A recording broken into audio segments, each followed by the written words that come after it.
One of the things that I'm really big on in groundwork is teaching those horses how to respond to my changes in almost internal energy. You know, I'd like to be able to bring my energy up a little bit and have them do upward transitions, and I like to be able to bring my energy down and have them do downward transitions. So I'm going to show you a little video here of an Andalusian mare I have. And one of the reasons this is so important, it's what I'd like to have horses do is have very easy access to energy and can easily let go of that energy, because this is where you're actually training nervous system states and nervous system regulation in your horse. You know, groundwork, you can do groundwork in a lot of ways, but for me the groundwork is probably the biggest part of it is training nervous system regulation. And if you cannot easily get access to energy and then easily have them let that energy go, I guarantee you that not being really good is going to come out somewhere in your riding. You're either going to have a sluggish horse, or you're going to have a horse that's spooky and jumpy and, you know, does all sorts of silly things. And this video is kind of early on with this Andalusian mare, and you can see that she easily can do upward transitions off subtle energy. And she doesn't, you know, I just have to bring my energy up and she goes from a walk to a trot. I can bring my energy up, she goes from a trot to a canter.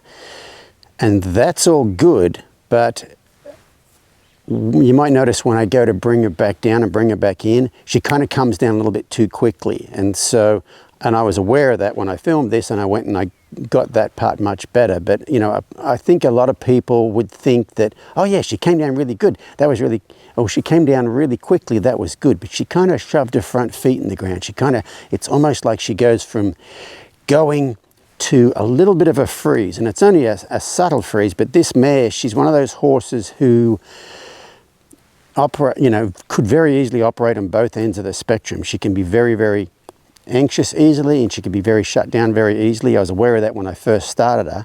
And you're trying to get to where you're trying to get them in the middle where they don't have either of those tendencies. But anyway, this video kind of gives you an idea of how subtle you can get your shifts in energy to get upward transitions. But there's also, you also might notice that I'm not crazy about her downward transition in this, and I just had to work a bit to get it smoothed out a bit more.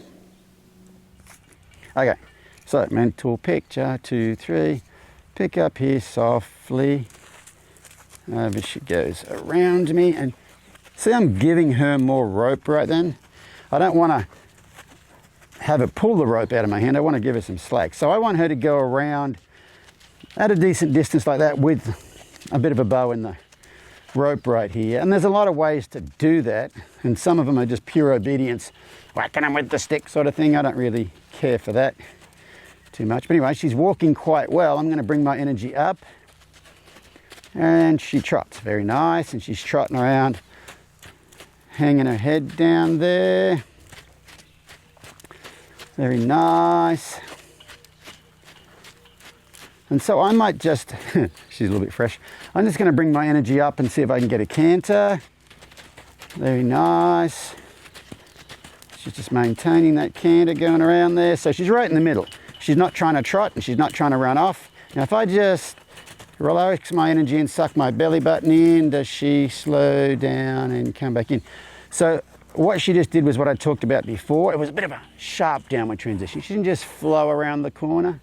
You know, she kind of had a little bit of a tightness right there. So that's something that I would probably want to see just a little bit different. And she's going to scratch her leg, and then she's going to have a big old lick and a chew right after she scratches her leg like that. Very good. So that's basically without any corrections. Okay, fresh out of the pasture with no corrections. That's kind of how I'd like them. How I'd like them to operate at this point in time. Okay, I'd actually like things to be relatively crisp and sharp. Not that I want to keep them there forever, but getting those things good at this point in time, like the starting process, tells you if there's any surprises in there.